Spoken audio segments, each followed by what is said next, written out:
नमस्कार, desert storm से मैं विमल शर्मा। आज हम बात करते हैं भाजपा के प्रदेश अध्यक्ष सतीश पूनिया की पोखरण की गोपनीय यात्रा की। उन्होंने यह यात्रा छद्म भेष में वे पोखरण आए। जिस तरह की उनकी ये यात्रा होनी थी, जो 6 सितंबर को स्थगित हुई थी, उसी प्रकार उन्होंने ये यात्रा प्रारंभ की। वे छद्म भेष में एक किसान के रूप में आए और जहाँ से यात्रा शुरू करनी थी, जाजवाला माता के मंदिर से, वे जाजवाला माता मंदिर गए। वहाँ उन्होंने दर्शन किए।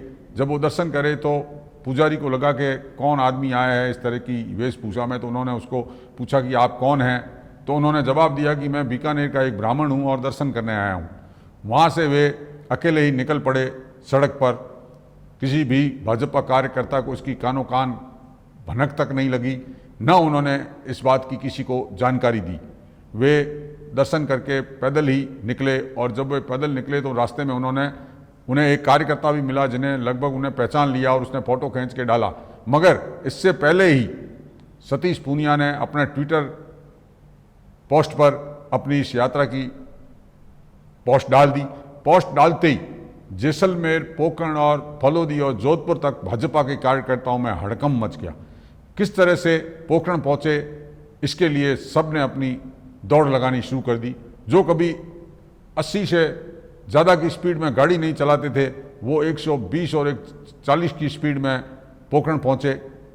इन पहुँचने वाले नेताओं में जैसलमेर से जिलाध्यक्ष सीपी शारदा, महामंत्री सवाई सिंह गोगली, हाथी सिंह मूलाना, वहीं जोधपुर से लौट रहे मंत्री कंवराज सिंह चौहान, फलोदी से विधायक पबाराम पोखरण पहुंचे। पोखरण के जब कार्यकर्ताओं को पता लगा तो महंत प्रतापपुरी महाराज, पूर्व विधायक शैतान सिंह राठौड़, नगर परिषद चेयरमैन मनीष पुरोहित, सांकड़ा प्रधान भगवत सिंह तंवर, आयदान सिंह भाटी, गुलाब सिंह गढ़ी, बद्रीनारायण दधीच, जुगल व्यास जैसे अनेक नेता पहुंचे और उनके यात्रा में शामिल हुए। दरअसल किसान के रूप में वे आए और उनकी मंशा थी कि वे दर्शन करें। अगर इसकी स्थिति में जाएं तो 6 सितंबर को ये यात्रा होनी थी, किन्हीं कारणों से स्थगित हुई।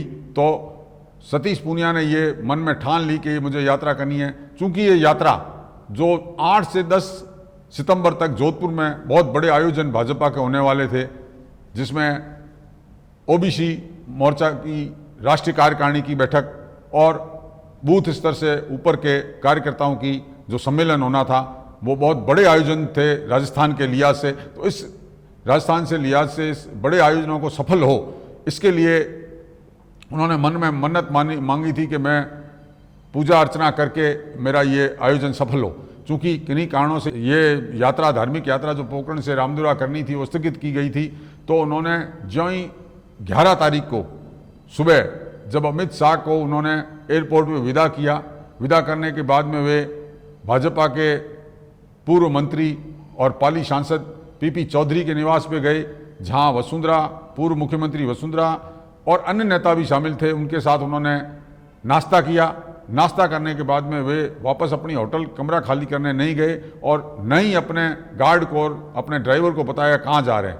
वे वहाँ से सीधे रामदेवरा के लिए रवाना हुए और जो उनकी पूर्व की यात्रा थी, जो पूर्व का कार्यक्रम था, उस कार्यक्रम के अनुसार ही उन्होंने जाजवाला माता के दर्शन किए और रामदेवरा पैदल यात्रा में अपने निकले। तो अकेले थे, मगर हुजूम उनके साथ जुड़ता गया। ज्यों ज्यों कार्यकर्ताओं को पता लगा, वे उनके साथ जुड़ते गए। वे रामदेवरा समाधि पर गए, बाबा रामदेव की समाधि पर उन्होंने मत्था टेका, प्रदेश में अमन चैन की कामना की। उसके बाद में बाबा रामदेव की कचहरी में गए, तंदूरा और मंजीरे बजाए और उनसे प्रदेश में और देश में अमन चैन की कामना की। दरअसल ये जो पूरा कार्यक्रम रहा, ये उन्होंने अपनी जिस तरह की उन्होंने मन में भगवान के प्रति आस्था थी या जिस तरह की उनकी भावना थी, उन्होंने एक किसान, जैसे कि वो किसान परिवार से जुड़े हैं, परिवार के हैं, उन्होंने किसान की वेशभूषा में सर पर गमछा डाल के और अकेले चले और अकेले चलकर उन्होंने ये यात्रा और ये दर्शन करने की ठानी थी। क्यों कि पहले उनकी मंशा थी कि हमारी ये जो आयोजन है जोधपुर के सफल हो, इसलिए मन्नत मांग रहे थे। मगर जब जोधपुर के आयोजन बहुत ही शानदार, बहुत ही अच्छे ढंग से हुए और इसको लेकर अमित शाह ने उनकी पीठ भी थपथपाई, तो वे अपनी पूर्व नियोजित जो कार्यक्रम था उसके अनुसार वापस दर्शन करने आए। डेजर्ट स्टॉर्म ने पहले भी बताया था कि 6 सितंबर और सितंबर माह राजस्थान की राजनीति की दिशा और दशा तय करने वाला है।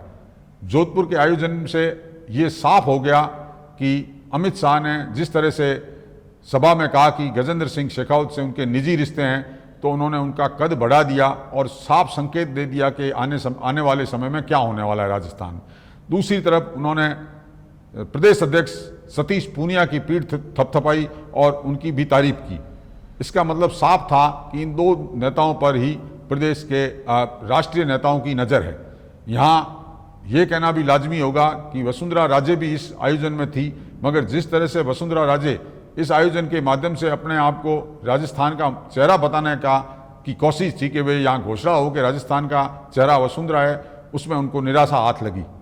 और यहाँ उनके भाषण में और उनकी बॉडी लैंग्वेज में साफ झलक रहा है कि वे हो सकता है आने वाले समय में अपनी दिशा बदल दे और अपना रास्ता भाजपा से अलग करे। और अगर वो रास्ता अलग नहीं करती तो उनको नरेंद्र मोदी के नेतृत्व में और प्रदेश अध्यक्ष सतीश पूनिया के नेतृत्व में ही राजस्थान में चुनाव एक कार्यकर्ता के रूप में, एक बड़े नेता के रूप में शामिल होकर लड़ना पड़ेगा। डेजर्ट स्टॉर्म के लिए अब तक के लिए इतना ही। नमस्कार।